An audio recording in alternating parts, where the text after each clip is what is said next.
Well, it finally happened. I decided to break down and review a fan service game. Now, while there aren't too many of them out there, the one that ended up getting my attention is a slight little MMORPG by the name of Scarlet Blade.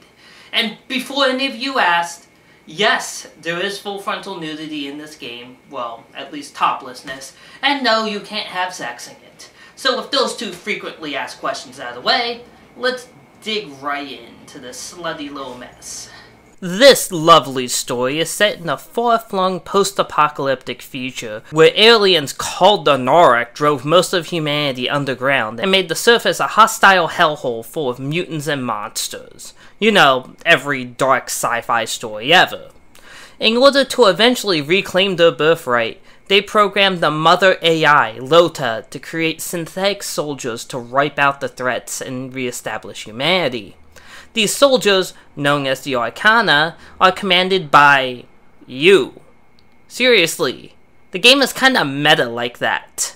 Of course, it just so happens that most of these Arcana are female, and happen to wear fetish clothing. So, there is that. There are also male Arcana too, but barely anyone ever bothers with them, giving, the main subject matter of the game. Of course, giving free will, not all Arcana are keen to blindly taking orders from a computer, so there are two factions. The Royal Guards are subservient to Lota, while the Free Knights feel that they should be independent. However, besides PvP, there's pretty much nothing done with the competing factions, so it's kinda pointless, really. Why did I spend so long on the story of the game? Well, for better or worse, the game cares a surprising amount about it, and there's some generally well-written stuff here. Problem is, the game starts off very juvenile, with sex puns and innuendos in almost every line. There's no shame in buying potions. It pays to use protection. It can be very grating, even to folks like me.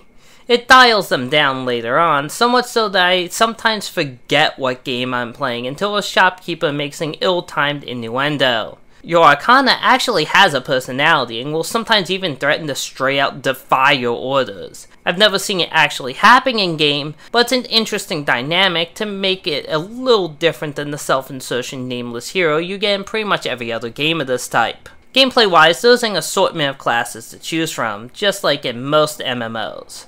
First up is the Scarlet Blade, the only male class. He is a melee beast with some ranged options. Next is the Defender, the standard warrior type that's good at tanking. The Medic is, well, the healer. What did he expect? Punisher is a ranged DPS class. Sentinel is the token lowly, and a glass cannon DPS.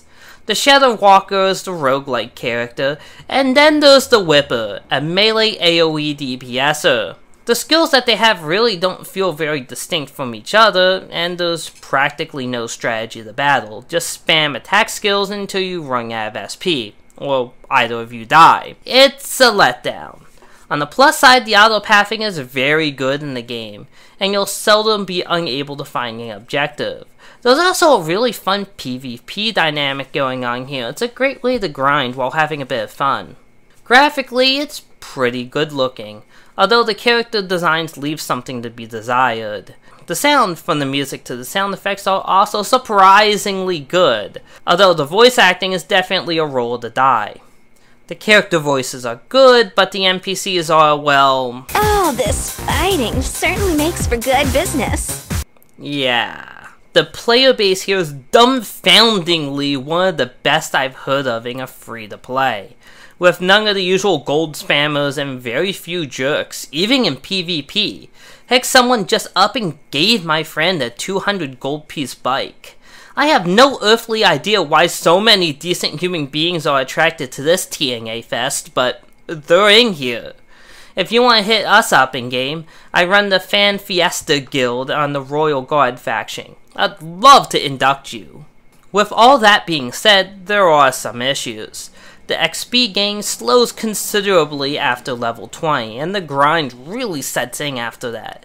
There's also the infamous lingerie unsealer, which allows you to de-equip your bra and go topless. Apparently, its main purpose is to use it so you can equip better underwear that boosts your stats. And guess where you get both the unsealer and the better undies? Cash App. The game does have a very low-key pay-to-win vibe to it, especially for PvP. Finally, this exists in the game. Ooh, yeah.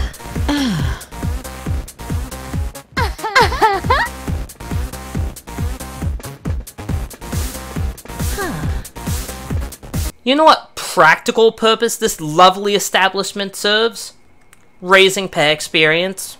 So that's Scarlet Blade, an MMO that shows all the restraint of a horny 14-year-old. And yet, despite that, ends up being a surprisingly enjoyable game. Maybe that's why the community behind it is actually really good compared to most free-to-play games which have ass-tards and elitist jerk-offs, but whatever. So, if you can get past the crusty layer of filth on top, there's a surprisingly good game to get wrapped up in underneath. Anyway, thanks for joining me for another edition of Fanservice Fiesta, and hopefully we'll get ourselves back on track in the coming months. Thank you for watching.